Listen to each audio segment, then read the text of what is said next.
Assalamualaikum warahmatullahi wabarakatuh. Bismillahirrahmanirrahim. Qala al-musannifu rahimahullahu ta'ala wa nafa'ana bihi wa bi ulumihi fid dharain. Amin. Kitabul buyu'i wa ghairiha minal muamalati. Al-buyu'u thalathatu asya'a. Bai'u 'ainin musyahadatin fajaizun wa bai'u syai'in mawsufin fid dimmati fajaizun idza wujidatis syifatu 'ala ma wusifa bihi. Wa bai'u 'ainin ghaibatin lam tusyahad fala yajuzu wa yashihu bai'u kulli tahirin muntafa'in bihi mamlukin wala yashihu bai'u 'ainin najisatin wala ma la manfa'ata fihi. Jadi kitab ini akan membahas tentang hukum-hukum jual beli dan selain jual beli dari beberapa transaksi. Jual beli itu ada 3 macam. Yang pertama, menjual barang yang terlihat. Yang maksud terlihat ini barangnya ada pada tempat transaksi antara penjual dan pembeli sama-sama melihat barang tersebut. Ini hukumnya boleh secara mutlak. Seperti contoh, Aisyah membeli kue di pasar. Kue tersebut benar-benar ada di pasar.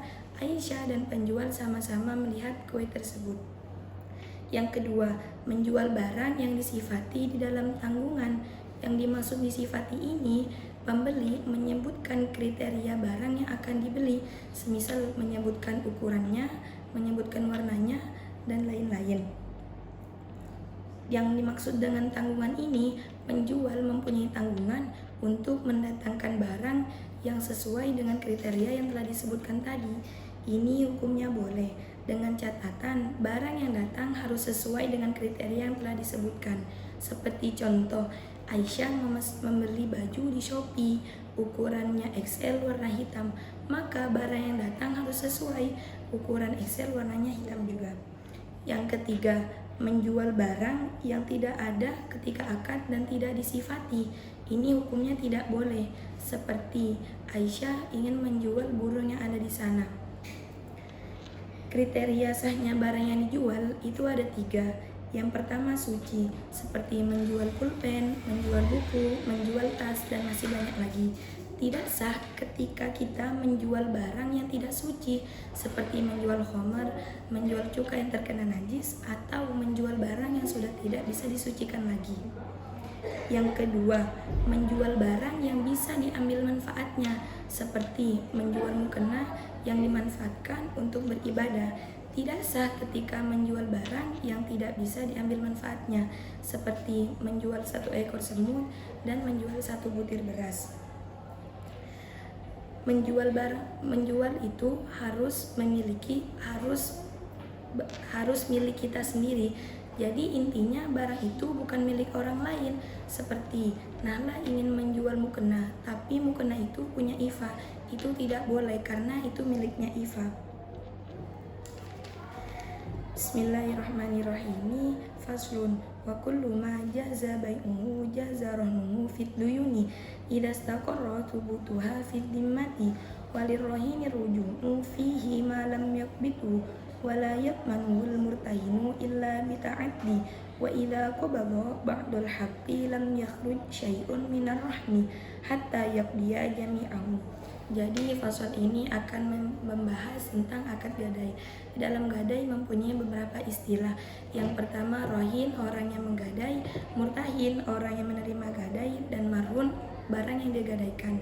Jadi setiap sesuatu yang boleh diperjualbelikan maka boleh digadaikan sebagai jaminan hutang ketika hutangnya tersebut sudah tetap sebagai tanggungannya hutang. Seperti contoh, Nahla meminjam uang ke Aisyah. Sebagai jaminannya, Nahla menggadaikan jam tangannya. Jadi Nahla ini sudah benar-benar minjam uang kepada Aisyah. Bagi rohin, boleh mengambil kembali barang gadaian tersebut selama barang gadaian itu belum diterima oleh murtahin. Seperti contoh, Nahla mau gadai jam kepada Aisyah, tetapi ternyata jamnya itu dibutuhin. Terus Nahla bilang ke Aisyah, saya gak jadi mau menggadaikan jam itu, tapi uangnya itu sudah dikasih ke Aisyah. Jadi Nahla boleh menggagalkan transaksi gadai tersebut. Murtahin harus mengganti marhun yang rusak hanya ketika sebab dia ceroboh. salah satunya ceroboh itu, dia tidak menempatkan barang pada tempat semestinya. Yang seharusnya jam tangan ditempatkan di laci, tetapi ditempatkan di toilet. Lalu jam tangan itu hilang. Apakah murtahin wajib mengganti? Ya, wajib mengganti karena sebab kecerobohan dia sendiri. Ketika murtahin hanya menerima sebagian haknya, maka tidak boleh ada sesuatu apapun yang keluar pada akad gadai. Jadi marhun tidak boleh dikembalikan sampai rohin menyerahkan seluruh haknya murtahin. Artinya akad gadai tidak akan selesai sampai rohin melunasi seluruh tanggungannya. Seperti contoh, Nahla minjam uang ke Aisyah 10 juta. Terus Nahla menggadaikan jam tangannya, tetapi Nahla cuma membayar 5 juta.